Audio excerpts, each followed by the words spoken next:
अगर आपसे पूछा जाए कि आप बकलावा खाना पसंद करेंगे या मोमोज, तो आप क्या चूज करेंगे? ऑब्वियस सी बात है कि हम में से ज्यादातर लोग मोमोज को ही चूज करेंगे, क्योंकि ये नाम हमने सुना हुआ है और बहुत बार खाया भी है। नो डाउट टेस्टी भी होता है। तो यही चीज एग्जैक्टली हमारे करियर के साथ भी होती है। गवर्नमेंट जॉब या प्राइवेट जॉब? तो शायद 100% लोग कहेंगे गवर्नमेंट जॉब, क्योंकि इसमें सिक्योरिटी है, सेफ्टी है और वो भी जिंदगी भर की। एक्चुअली ना, ह्यूमन ब्रेन हमेशा ऑब्वियस और कॉमन चीजों को प्रेफर करना पसंद करता है। अब इस आर्टिकल को ही देख लीजिए, 8 subconscious mistakes our brains make every day. और इसका पहला ही पॉइंट है कि हम वैसी ही जानकारियां बटोरते हैं जिसपे हमारा गहरा विश्वास होता है। हम सुनते आते हैं कि गवर्नमेंट जॉब मिल जाए तो जिंदगी आसान बन जाएगी, जिंदगी में सब ठीक हो जाएगा, और हम उसी पर फोकस करके बाकी सभी करियर ऑप्शंस को ब्लर कर देते हैं। और काफी हद तक ऐसी सोच हमें हमारे एजुकेशन सिस्टम से मिलती है। हमें सिखाया ही यही जाता है कि डॉक्टर या इंजीनियर बनो, आईआईटी की तैयारी करो या गवर्नमेंट जॉब के लिए तैयारी करो जी जान से। लेकिन जरा इस आर्टिकल पर ध्यान दीजिए। एप्लीकेशन 22 करोड़ और 8 साल में केंद्र सरकार ने दी सिर्फ 7,22,000 लोगों को सरकारी नौकरी।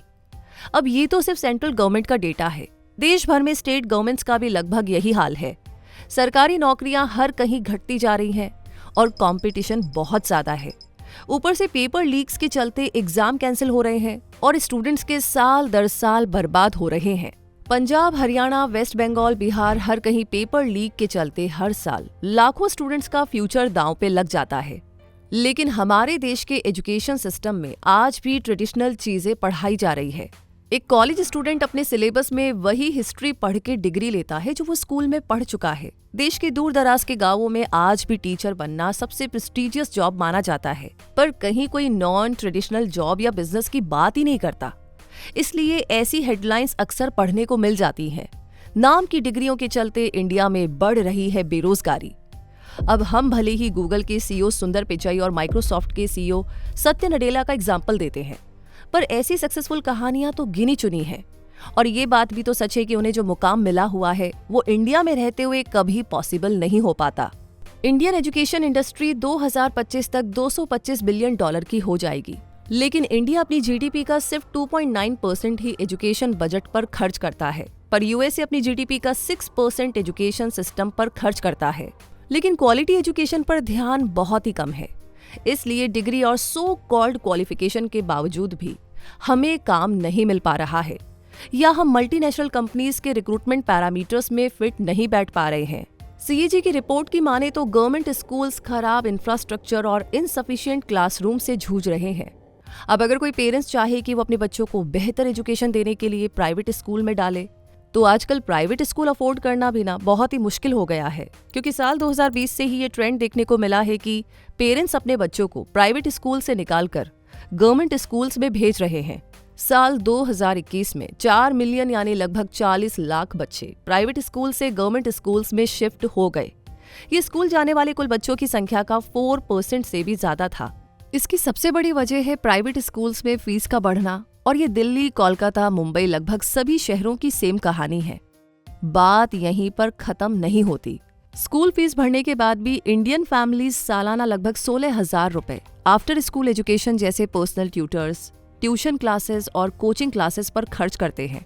उसके बाद भी arts and drawing class, sports academics, music classes, dance classes, computer class या दूसरी हॉबीज से जुड़ी चीजों का खर्च भी पेरेंट्स को उठाना पड़ता है। इंडिया में डॉक्टर और इंजीनियर का प्रोफेशन इंडियन पेरेंट्स के जहन में इस कदर बसा हुआ है कि बच्चा बड़ा होकर क्या करेगा, उससे पहले ही पेरेंट्स अनाउंस कर देते हैं कि भाई मेरा बेटा तो इंजीनियर बनेगा। इसके पीछे हिस्टोरिकल रीजंस है। दरअसल देश जब आजाद हुआ था तो गरीबी और बीमारी के चलते लोगों की जिंदगी ज्यादा लंबी नहीं होती थी।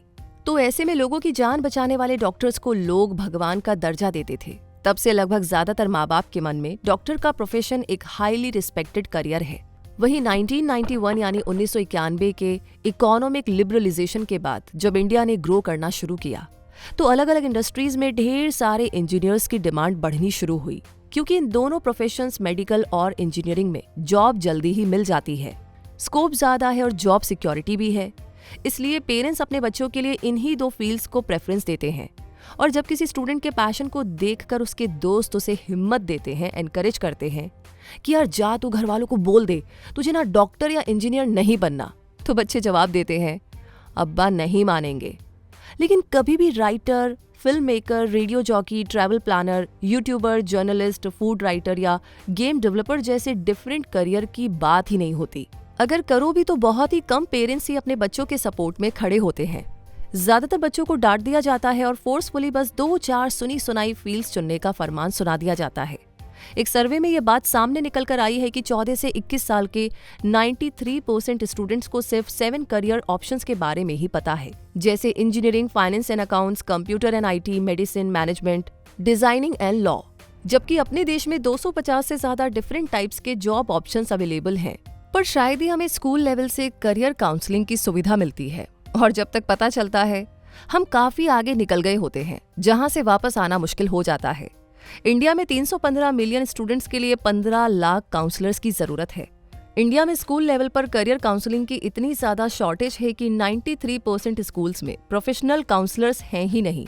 इसलिए कंपटीशन के अलावा भी करियर चॉइस करते हुए कॉम्प्लेक्सिटी और जॉब मार्केट में बदलती टेक्नोलॉजीज के चलते एक सही करियर चॉइस करना स्टूडेंट्स और उनके पेरेंट्स दोनों के लिए चैलेंजिंग बन गया है। इंडिया में प्रोफेशनल करियर काउंसलर्स की कमी के चलते अभी जो सो कॉल्ड काउंसलर्स हैं वो एक्चुअली करियर एजेंट्स हैं, जो अपना या अपने इंस्टीट्यूट का कोर्स बेचने में लगे रहते हैं।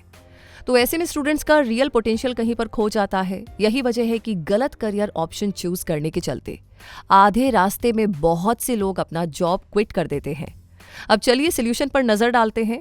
इंडियन एजुकेशन सिस्टम को सुधारने के लिए कई ऐसे सॉल्यूशंस हैं जिन्हें इमीडिएटली अप्लाई करने की जरूरत है। जैसे इंडिया ने चंद्रयान 3 को चांद के साउथ पोल पर लैंड करा दिया, पर आज भी देश के ज्यादातर हिस्सों में जो एजुकेशन सिस्टम है वो सिर्फ रटना सिखाते हैं। यहाँ इंटरनेशनल स्टैंडर्ड के स्कूल ना के बराबर हैं, जिन्हें आईबी स्कूल्स यानी इंटरनेशनल बैकलॉरिएट कहते हैं। इंडिया में सिर्फ 206 आईबी स्कूल्स ही हैं, और आईबी स्कूल्स की पढ़ाई सबके पहुंच में नहीं है। इसलिए सेंट्रल हो या स्टेट गवर्नमेंट आगे आकर पहल करनी ही होगी और स्कूल्स में कॉन्सेप्चुअल लर्निंग को बढ़ावा देना होगा। वैसे आज भी इंडियन स्कूल्स में मार्क्स को ही इंपॉर्टेंस दी जाती है। आप कितने अच्छे स्टूडेंट हैं ये आपकी मार्क शीट तय करती है, ना कि आप क्या जानते हैं और आपने क्या सीखा है। इसीलिए तो 3 इडियट्स के गाने गिव मी सम सनशाइन में लिखा गया है 90% लाए तो घड़ी वरना छड़ी। हम ये मेंटालिटी बदलनी पड़ेगी। स्टूडेंट की काबिलियत को आंकने के लिए 3 घंटे के एग्जाम के बदले बच्चे के classroom participation, projects, communication, leadership skills और एक्स्ट्रा करिकुलर एक्टिविटीज को बढ़ावा देना होगा। हम एक ऐसे एजुकेशन सिस्टम का हिस्सा है जहां साइंस लेने वालों को ही काबिल समझा जाता है, जबकि आर्ट्स, ह्यूमैनिटीज और कॉमर्स के सब्जेक्ट्स की वैल्यू कम सोची जाती है। इसके बदले सभी सब्जेक्ट्स को इक्वल मानकर चलना होगा। एक स्टूडेंट की लाइफ में सबसे बड़ा रोल प्ले करते हैं उसकी टीचर्स, जिनका हाईली क्वालिफाइड और ट्रेंड होना जरूरी है, क्योंकि देश का भविष्य उन्हें ही संवारना है। पर ऐसा हो नहीं रहा। एक्सपर्ट्स का मानना है कि स्कूल में ट्रेंड टीचर्स की कमी है। 60 से 70% टीचिंग स्टाफ खुद वेल ट्रेंड नहीं होते हैं। फाइनेंशियल ईयर 2023 में टीचर्स ट्रेनिंग पर लगभग 1.27 बिलियन रुपए खर्च हुए थे, जबकि इन्फोसिस के फाउंडर नारायण मूर्ति जी का मानना है कि इंडिया को टीचर्स ट्रेनिंग प्रोग्राम पर ईयरली $1 बिलियन खर्च करना चाहिए। साथ ही वो विदेशों से 10,000 रिटायर्ड बेस्ट टीचर्स को भारत बुलवाकर देश के सभी राज्यों और यूनियन टेरिटरीज में 2,500 ट्रेन द टीचर्स कॉलेज बनवाने की बात कहते हैं।